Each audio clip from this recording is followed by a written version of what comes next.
Hoje nós temos a pergunta 36, coloca para a gente aí, Guilherme. A pergunta 36 diz assim: o que cremos a respeito do Espírito Santo? E aí eu queria brevemente saber se tem alguém que queria tentar responder essa pergunta aí. O que cremos a respeito do Espírito Santo? Alguém quer tentar responder? Ninguém? Vamos lá, bota a resposta para mim aí, Guilherme. Que Ele é Deus, coeterno com o Pai e o Filho. Então, a primeira coisa é Deus, coeterno, ou seja, sempre foi eterno, sempre existiu, junto com o Pai e com o Filho. E que Deus o concede irrevogavelmente a todos que creem.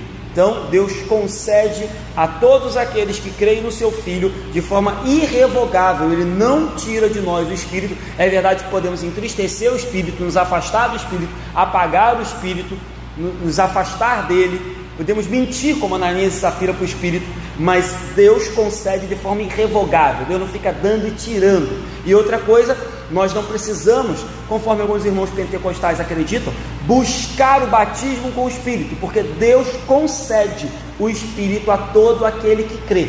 É verdade que, conforme aumenta o nosso relacionamento com o Espírito, o fruto do Espírito vai aumentando, os dons do Espírito vão sendo concedidos na nossa vida, a intimidade vai aumentando, mas ter o Espírito é um privilégio de todo crente. Não existe essa figura de buscar o Espírito, buscar o batismo do Espírito. Nós temos o Espírito, alguns mais intimidade, outros menos, alguns têm dons, outros miraculosos, outros não, mas o Espírito Santo habita em todo crente e ele é concedido de forma irrevogável. Botei um versículo aí, vamos ler. Jesus vai dizer assim em João 14: e eu rogarei ao Pai, e Ele vos dará outro Consolador, a fim de que esteja para sempre convosco. Então Jesus rogaria ao Pai, e o Pai nos daria um outro Consolador na ausência de Jesus, porque Ele voltaria ao Pai. E esse Consolador estaria para sempre. Então, confirmando o que diz o Catecismo: irrevogavelmente com todos. Então, para sempre. 17.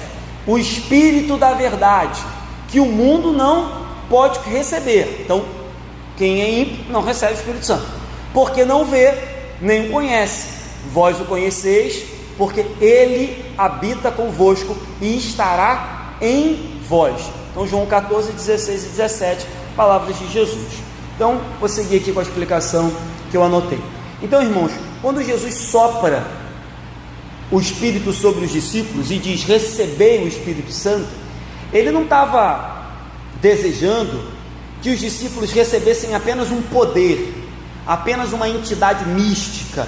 Ele não estava desejando apenas que os discípulos recebessem um Espírito criado pelo Pai. Eles desejavam que os discípulos recebessem e entendessem que aquele que haveria de vir e repousar, morar no coração deles, fazer morada dentro deles, era divino, era a terceira pessoa da Trindade, era o Deus Espírito Santo, era aquele que no início formava a Santíssima Trindade e fazia parte da plenitude do Deus unigênito, que é Pai, Filho e Espírito. Ou seja, não era uma criatura, não era um espírito indiferente, mas era o Espírito Criador. Se nós lermos João 1 e lermos Gênesis, a gente vai ver que desde o princípio o Pai, o Filho e o Espírito concordam, conversam e fazem parte de toda a criação. Quando eu perguntei aqui, alguém quer responder a pergunta, fiz de propósito, porque o próprio livro que eu estava estudando fala acerca disso. Se eu pedir que os irmãos falem acerca do Deus Pai, os irmãos não vão ter muita dificuldade de falar do Deus Pai. Se eu pedir que os irmãos falem do Deus Filho, os irmãos não vão ter também muita dificuldade de falar sobre Jesus, porque nós estamos muito mais habituados ao Pai e ao Filho, até pelo fato de, na nossa própria família, nós termos a figura de um pai e de filho. Nós temos pais, muitos têm filhos, então a gente sabe se relacionar com Deus Pai e com Deus Filho. Mas quando a gente fala do Deus Espírito, ele costuma ser um mistério. Quando a gente fala com os pentecostais, eles sabem tudo, e mais um pouco, além até do que deveriam saber. Quando a gente fala com os tradicionais, é um negócio um pouco meio confuso, mas na verdade, é que nem os ultra-pentecostais e nem os ultra-tradicionais entendem perfeitamente o que é o Espírito, apesar de a Bíblia ser muito clara quando fala do Deus Espírito Santo.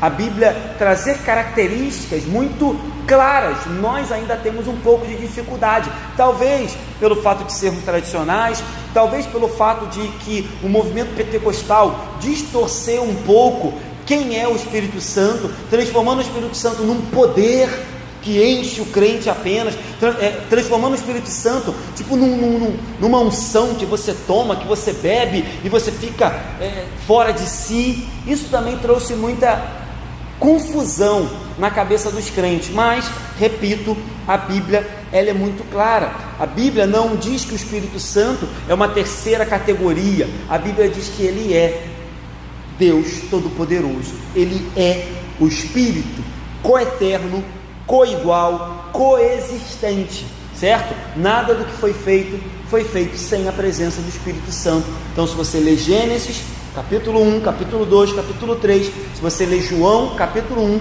que vai falar do princípio, você vai perceber que desde sempre o Espírito participou de todas as coisas. Então, não é um poder imaginário, não é um poder abstrato. O Espírito é pessoal, o Espírito fala, o Espírito tem vontade, o Espírito escuta, o Espírito age, o Espírito trabalha, o Espírito tem mente, pensa. Esse é o Espírito Santo. O Espírito Santo tem sentimentos. Como eu disse no início, a Bíblia diz que nós podemos entristecer o Espírito Santo por causa do nosso pecado. Ananias e Safira mentiram para o Espírito Santo. E você não mente para um poder, você não entristece um poder, você entristece uma pessoa, e é a pessoa do Espírito Santo.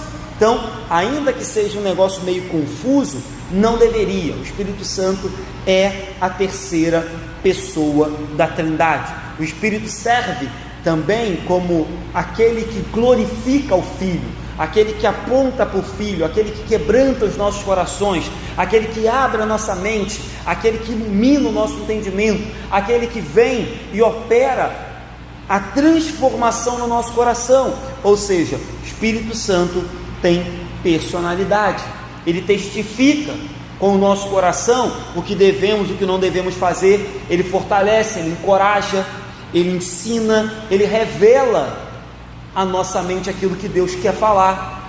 Então, queridos, o Espírito Santo é uma pessoa tão poderosa, tão divina, tão atuante quanto o Deus Pai e o Deus Espírito. Então, o Deus Filho. Então, não deve haver na nossa mente nenhum tipo de hierarquia, nenhum tipo de inferioridade para com o Espírito, não deve haver na nossa mente nenhum tipo de depreciação pelo fato de algumas pessoas transformarem o Espírito Santo numa coisa doida. Não deve. Pelo contrário, a nossa mente deve ser clara, tranquila, serena, acreditando naquilo que a Bíblia diz. A Bíblia diz que Deus se manifesta, ou Deus é três pessoas: Deus Pai, Deus Filho e Deus Espírito, Deus desde a eternidade. Então, Romanos 8:9 vai dizer o que eu falei já, que o papel principal do Espírito Santo quando vem morar em nós é a todo momento chamar a nossa atenção para Jesus, lembrar as palavras de Jesus, nos transformar cada vez mais à semelhança de Jesus, despertar em nós a vontade, o desejo, os pensamentos, a mente de Jesus. Então é isso que o Espírito Santo está fazendo dentro de nós. O Espírito Santo dá fruto? Dá, pastor. O Espírito Santo concede dons? Concede. O Espírito Santo faz milagre? Faz. Mas o seu principal papel, e mais importante, que às vezes é ridicularizado, é dentro de nós, todos os dias está trabalhando, está mudando o nosso coração, está mortificando a nossa carne, está mudando a nossa maneira de agir, de falar, de tratar as pessoas. Isso é o mais importante. Às vezes isso é jogado de lado. Você conhece pessoas, às vezes, que é cheio do poder, fala a língua, profetiza, cura, mas em casa trata mal sua família, é um mau vizinho, é caloteiro, mas é cheio do poder. Isso é incoerente. Por quê? As pessoas acham que o Espírito Santo é só um poder, é só um biotônico que você toma e fica poderoso. Mas não, o Espírito Santo também tem muito a ver com caráter, com atitude, com personalidade, com vida, com ética, com moral. Então você vire as pessoas que são cheias do poder, revelando pecados absurdos. Você diz, poxa, fulano é assim, mas ele não falava com voz de poder, não batia o pé no chão, não fazia, porque as pessoas estão distorcendo quem é o Espírito.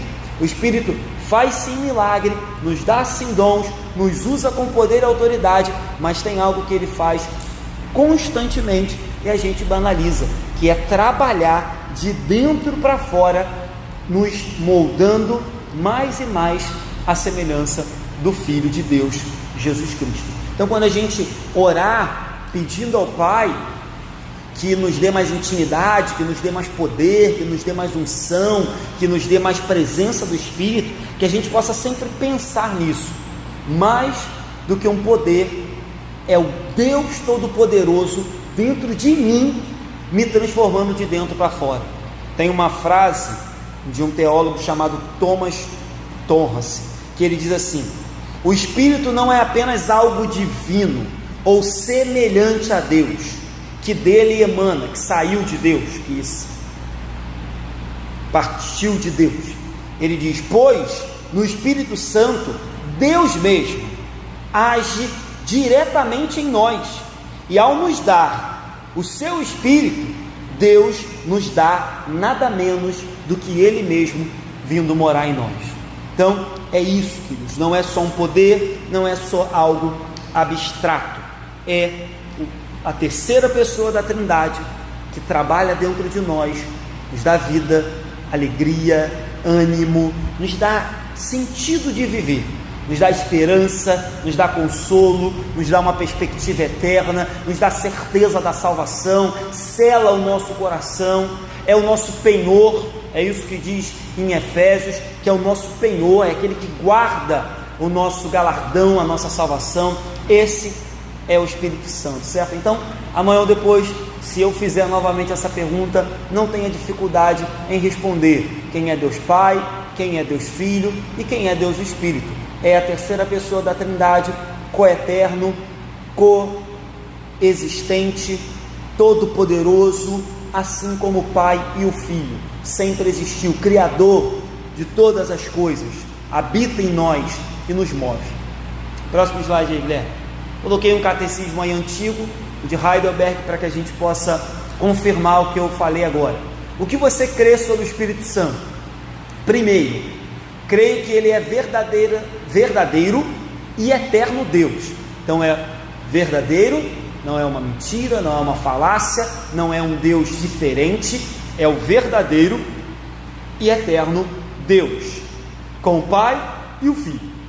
Segundo, que ele foi dado também a mim, por uma verdadeira fé, ele me torna participante de Cristo e de todos os seus benefícios. Então, mediante a fé, o Espírito me torna participante de Cristo, da sua morte, da sua ressurreição, da sua vida e de todos os benefícios que Cristo nos dá, todas as bênçãos.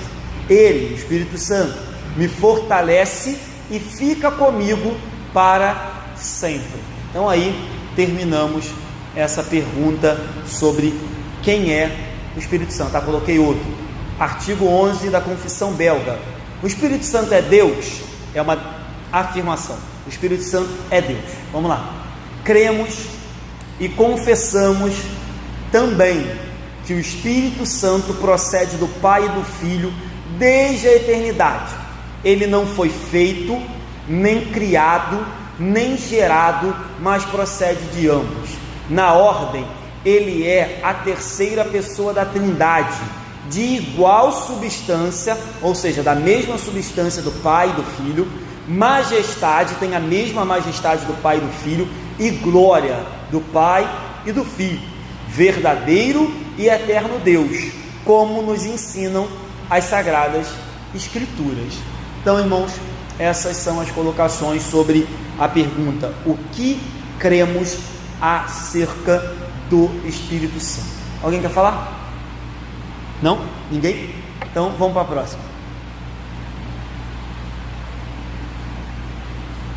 Como o Espírito Santo nos ajuda?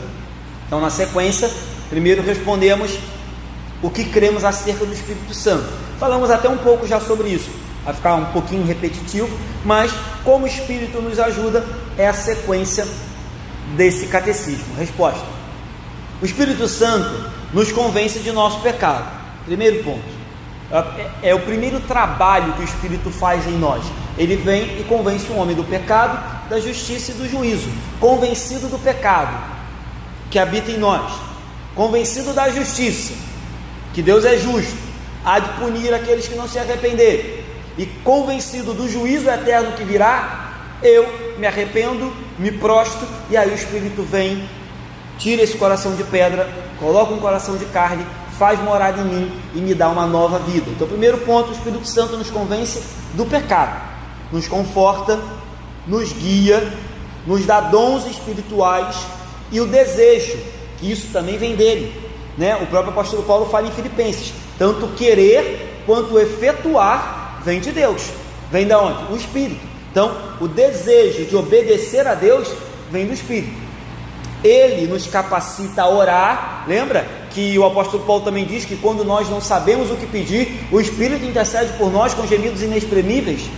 Ele nos capacita a orar e também a entender a palavra de Deus. Então essa é a resposta do catecismo para aquilo que o Espírito faz na nossa vida.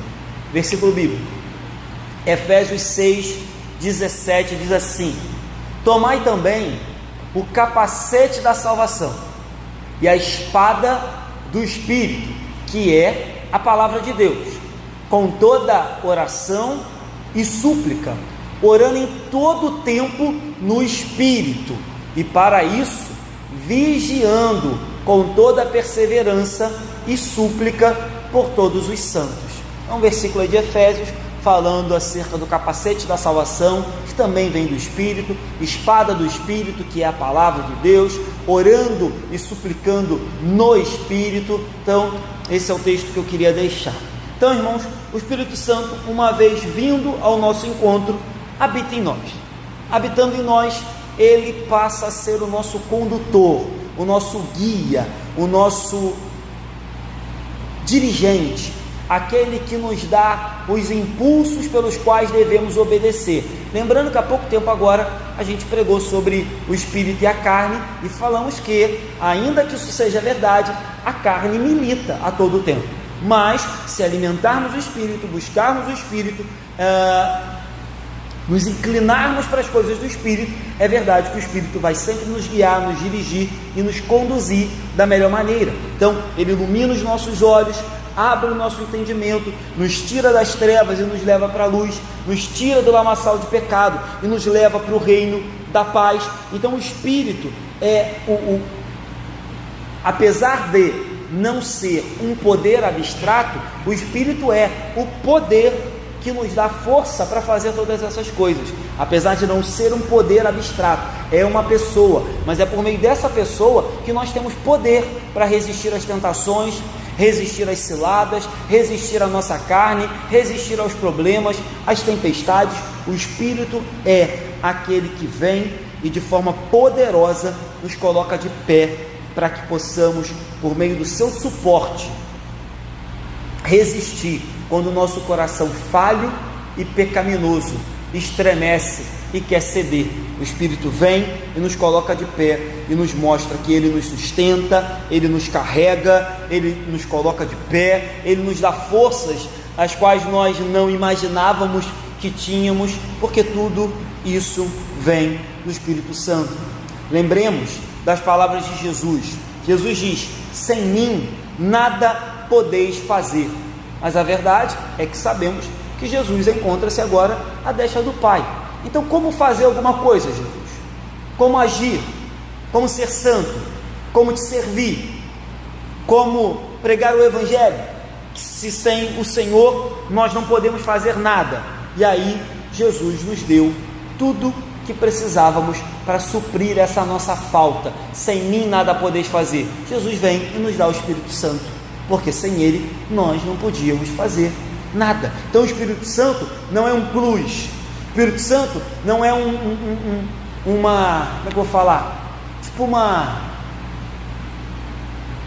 gente, é um plus, não é tipo uma unção que alguns crentes têm, não. O Espírito Santo é tudo que os crentes precisam para viver uma vida de fé, entendeu? O Espírito Santo não é só uma qualidade. Fulano tem o Espírito Santo, ele tem essa qualidade.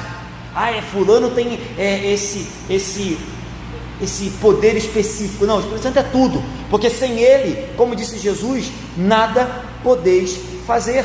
Então nós necessitamos totalmente do Espírito Santo. Na verdade, eu poderia dizer que é impossível ser crente sem o Espírito Santo.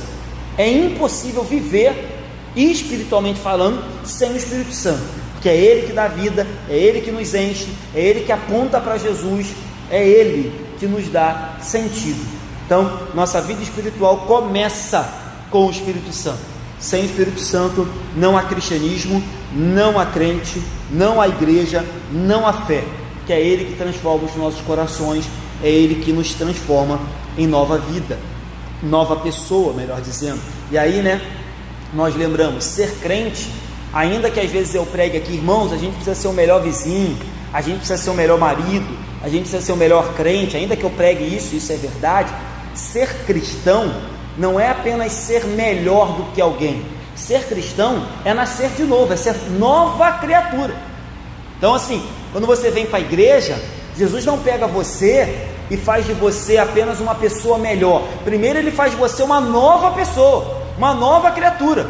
Primeiro ele mata aquele velho homem, e aí um novo homem nasce, e aí você passa a ser melhor marido, melhor vizinho, melhor irmão, melhor pessoa. Então ser crente não é melhorar. Às vezes as pessoas falam isso: pastor, eu não vou à igreja não, mas eu sou isso, eu sou aquilo. Aí começa a falar umas qualidades que a pessoa tem, as qualidades boas, achando que ser crente é ser uma pessoa melhor. Aí ele acha que por ele ser uma pessoa melhor, ele é crente. Só que ele não entende que ser crente não é isso.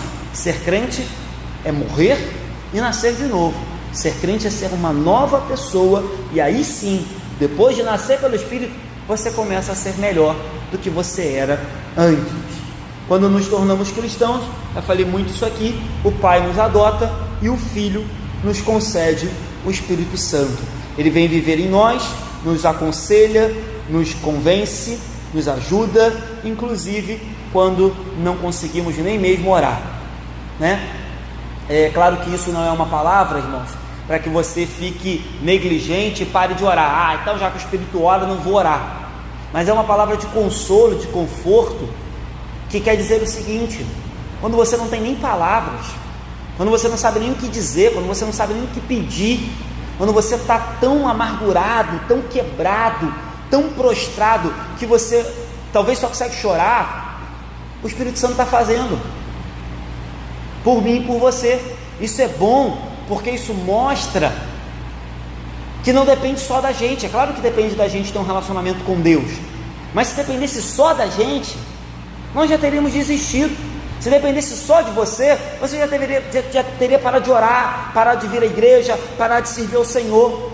Então o Espírito Santo, ele faz esse papel, que é fazer em nosso favor, em nosso lugar, quando nós não conseguimos, quando nós estamos extremamente quebrados. Então tudo isso com um único propósito: desenvolver dentro de nós um coração à semelhança do Filho Jesus Cristo. Em João, nós lemos João 14, na outra pergunta. Em João 16, é o texto conhecido, que eu sempre cito aqui, e os irmãos sabem. João 16, 14, Jesus vai dizer, Jesus está falando do Espírito Santo, que ele vai enviar o Espírito Santo. Jesus diz assim: tenho muito ainda a vos dizer, mas vós não podeis suportar agora. Aí Jesus diz: quando vier, porém, o Espírito da verdade, ele vos guiará a toda a verdade, porque não falará por si mesmo, mas dirá tudo o que tiver ouvido e vos anunciará as coisas que hão de vir. Então Jesus fala, ele vai dizer tudo aquilo que ouviu de mim, fica tranquilo. Aí ele diz no 14, Jesus, Espírito Santo: ele me glorificará, porque há de receber do que é meu. Então o Espírito Santo recebe de Jesus e traz para a gente e vou-lo-á de anunciar. Então anuncia ao nosso coração aquilo que o Cristo quer, nos transformando dia a dia à semelhança do Filho de Deus. Então, lembremos da palavra de Jesus: o Espírito me glorificará, e é para isso que ele serve.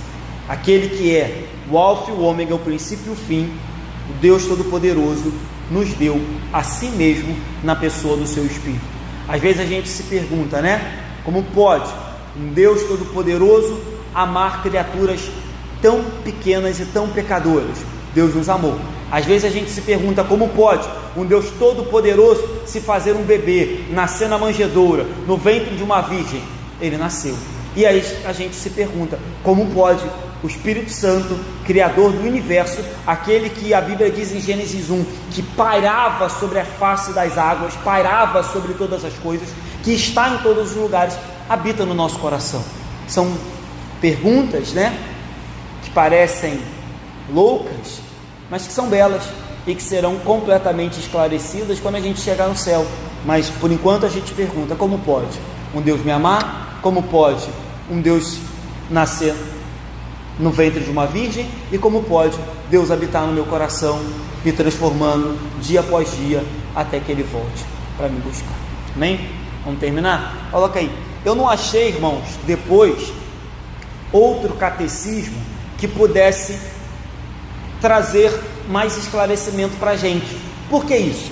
Porque os catecismos também foram escritos em tempos muito antigos, 1500, 1600, 1700, e naquela época a galera toda era tradicional zona, não tinha pentecostal naquela época. O pentecostalismo começa em 1910, então é muito difícil você encontrar catecismos antigos que falem da pessoa do Espírito, porque eles não estudavam muito sobre isso e não davam muita ênfase, que também era um erro não estudar. Então você vê que você não acha, só achei uma pergunta do catecismo e aquela confissão belga falando sobre o Espírito, porque naquela época a galera era tradicional. Então eu peguei um outro estudo que eu tinha, quando eu dei aula lá na Igreja do Barreto, e coloquei alguns pontos bem rápidos. Não vou ler todos os textos, porque eu coloquei mais de 10, depois os irmãos consultam em casa.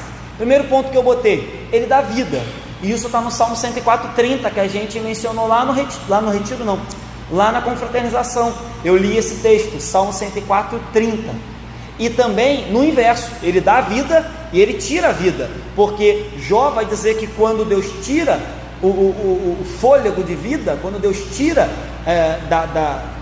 Deus recolhe o seu espírito, a vida acaba. Então ele dá, ele tira. Próximo, Guilherme. O Espírito Santo foi quem concebeu Jesus no ventre de Maria. Quando o anjo vem e fala com José, ele diz: olha, o menino que está no ventre dela foi concebido pelo Espírito. Está em Mateus 1,18. Próximo.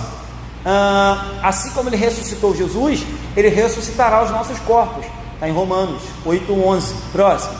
Ele capacitou Josué a ser o grande líder que foi. Está em Números e em Deuteronômio. O Espírito Santo deu poder aos juízes. Por diversas vezes você vai ler no livro de Juízes assim: o Espírito do Senhor veio sobre.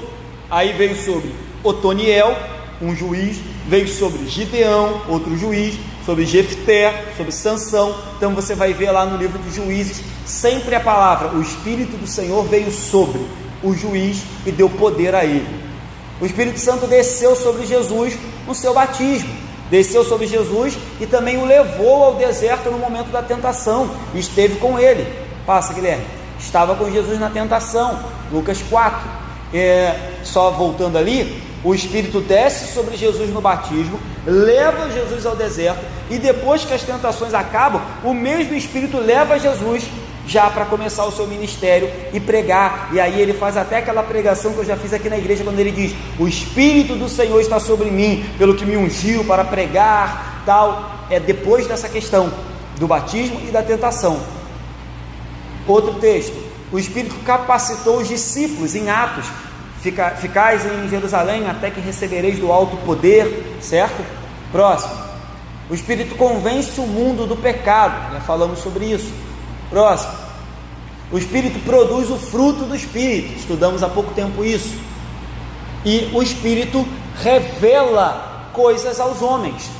Segunda Pedro vai dizer que os homens, os profetas, falaram impelidos pelo Espírito Santo.